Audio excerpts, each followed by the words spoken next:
बिस्मिल्लाहिर्रहमानिर्रहीम। एक निकाह की तकरीब थी। काजी ने दूल्हा से पूछा कि तुम्हारे वालिद का क्या नाम है। दूल्हा एकदम परेशान हो गया, क्योंकि उसे आज तक अपने वालिद का नाम ही मालूम नहीं था। वो बड़ा गड़बड़ाया और तकरीब में बैठे हुए किसी भी शख्स को उस बच्चे के वालिद का नाम नहीं मालूम था। वो फ़ौरन उठा और ख़वातीन की तरफ गया और घर में देखा वहाँ ख़वातीन बैठी हुई हैं, और उसने अपनी वालदा से कहा कि मेरे वालिद का क्या नाम है। वालदा महबूब सी हो गई, कोई जवाब नहीं दे सकी, परेशान हो गई, मुंह से कोई लफ्ज़ ना निकला।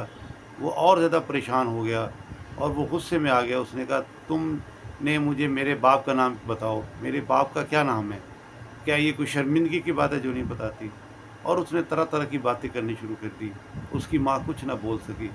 आखिर उसने जज्बात में आकर कहा कि मैं अब जाके ख़ुदकशी कर रहा हूँ, तो मेरे माँ का नाम नहीं, बाप का नाम नहीं बता रही। जब उसने ख़ुदकशी का लफ्ज़ कहा तो माँ तड़प उठी और उसे कहा कि पहले मेरी बात सुन लो, उसके बाद जो दिल चाहे कर लेना।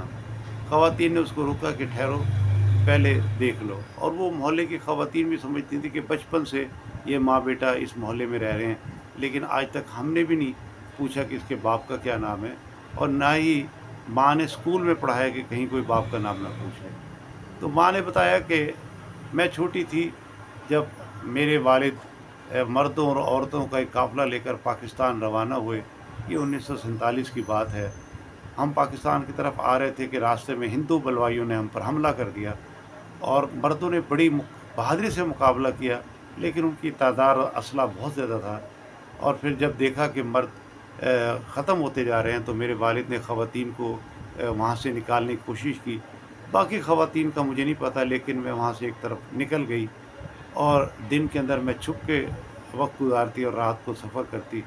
एक रात में यूँ चली जा रही थी, पाकिस्तान की तरफ आ रही थी, तो मुझे एक बच्चे के रोने की आवाज़ आई।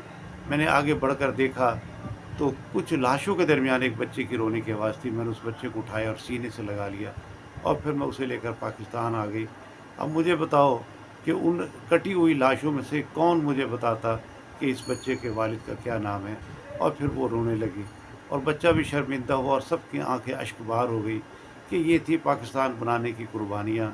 पाकिस्तान के लिए इतनी कुर्बानी कि पूरा ख़ानदान कट गया, और फिर आज पाकिस्तान के अंदर हमें ना इंसाफ मिले, ना तालीम मिले, ना साफ़ पानी मिले, ना बिजली मिले, महंगाई, करप्शन और बेईमानी मिले। अल्लाह ही